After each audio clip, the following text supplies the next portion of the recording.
Amigos, nuevamente su amigo y servidor, el licenciado Sergio Loera. Por ahí estaba leyendo en un grupo, específicamente en redes sociales, una pregunta que se me hizo interesante comentar con ustedes. Y voy a leer textual. Es en un grupo donde son muy apasionados. La pregunta de internauta dice: oigan, a ver. Y es más, la voy a poner, la voy a compartir con ustedes para que la vean. La pregunta la copié en Word para que la vean. Aquí está, lo voy a maximizar. Me van a dejar de ver un momento para que la puedan ver a todo su esplendor. La pregunta nos dice: oiga, a ver, tengo una dudita. Resulta que hay un contribuyente que tiene un salón de baile y vende cerveza. Nadie le pide factura, pero necesita hacer el global del día. En los textos de ley que he visto dice que el BIOT se desglosa a petición del contribuyente, pero aquí no hay contribuyente, es público en general. Por la cuestión de la factura global, ¿se desglosa? ¿Usted qué opina? Es experto y demás, ¿no? Bueno, yo les voy a comentar lo siguiente. Lo que yo sé y lo que la experiencia me ha dado, ¿sale? Les voy a compartir. Para empezar hay que analizarlo desde el punto de vista de la ley del BIEPS, obviamente, porque es la ley que es la que se nos están cuestionando, que están preguntando en el grupo, donde les digo que son muy apasionados.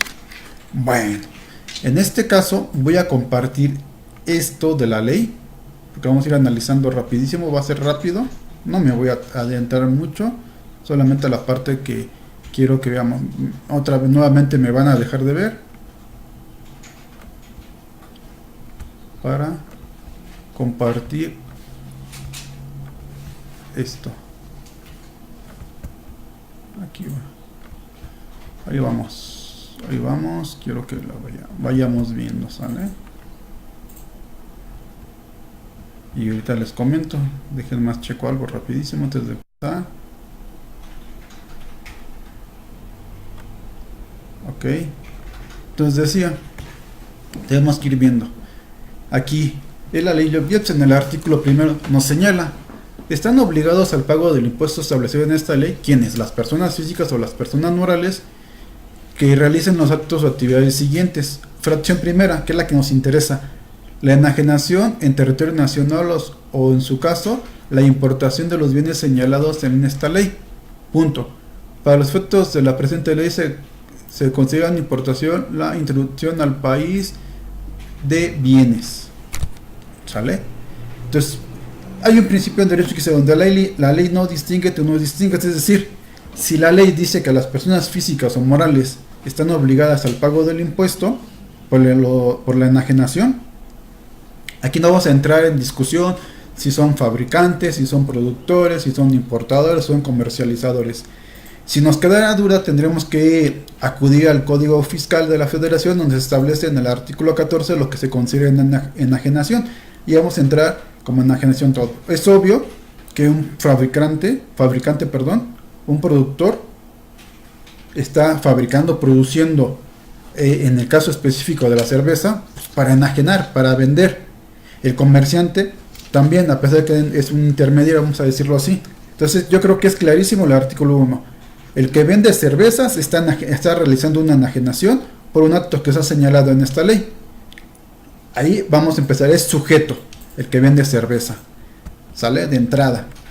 Luego, en el artículo 2, que vamos a ir viendo aquí, artículo 2,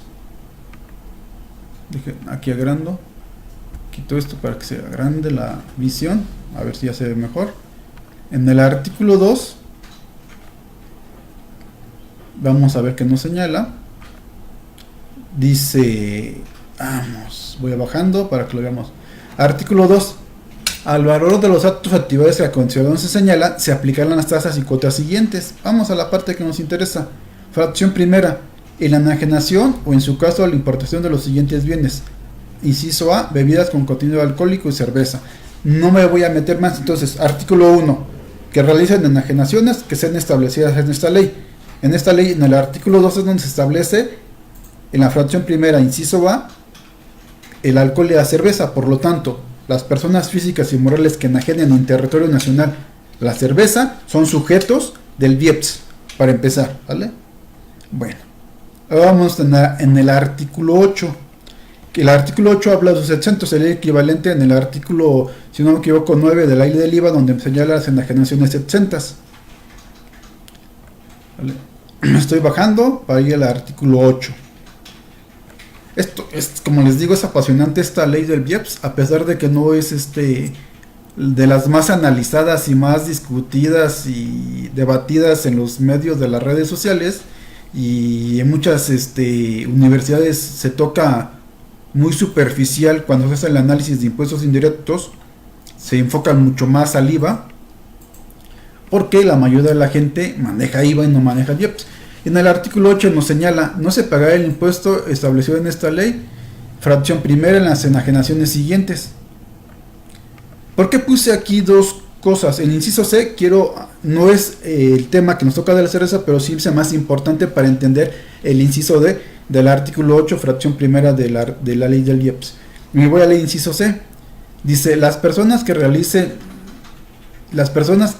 realicen diferentes de los fabricantes, productores o importadores de los bienes a lo que se refieren los incisos C, D, G y H en la fracción primera del artículo 2 y el artículo 2A de esta ley.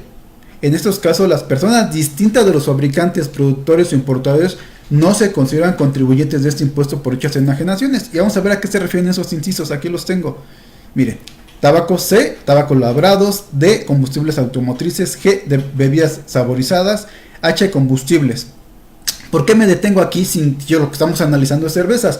Porque en el artículo 8 de la ley, como les dije, hablan de los exentos. Es decir, soy sujeto, tengo que pagar el impuesto por las actividades que me marca el 2 y 2A, pero en el 8 me señala cuáles actividades están exentas, es decir, que no voy a cobrar el impuesto, porque la propia ley me lo está señalando. Pero en el inciso C de la fracción primera del artículo 8, sí es claro: los que no sean fabricantes de tabacos, combustibles, bebidas saborizadas y combustibles fósiles, es decir, los comercializadores, no son sujetos del impuesto del IEPS. Aquí sí es clarísima la ley. Dice: no solamente no vas a ser exento, no vas a ser contribuyente de la ley IEPS, a pesar que el artículo 1 te lo señala. Ahora sí, espero que me vaya. Aquí vamos a ir agarrando aquí subo esto. Y aquí vamos, voy a cerrarlo mejor. Ok, ahora sí vamos al inciso que nos interesa. Inciso D nos habla de la cerveza y demás, y nos dice: la cerveza, bebidas refrescantes, puros y otros tabacos labrados, así como los de los bienes a que se refiere inciso F de la fracción primera del artículo de esta ley, que se efectúen al público en general. Es decir, soy sujeto, pero vendo cerveza, y si vendo al público en general, es decir, no cumplo con requisitos del 29A del Código Fiscal de la Federación, no me piden comprobantes con requisitos del 29A del Código de Federación a quien le estoy vendiendo, porque es el consumidor final, es decir, a quien le vamos a repercutir, el que no puede trasladar el impuesto del IEPS, ese se considera público en general.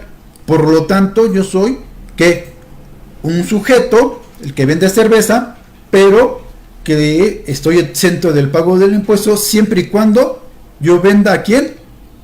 A público en general. Y nos dice este mismo: no gozarán del beneficio establecido en este inciso las enajenaciones de los citados bienes efectuados por comerciantes que obtengan la mayor parte del importe de sus ingresos de enajenaciones a personas que no forman del público en general. Soy comerciante, yo tengo la mayoría, vamos a decir un 90% de mis ventas a público en general, soy sujeto, pero estoy exento.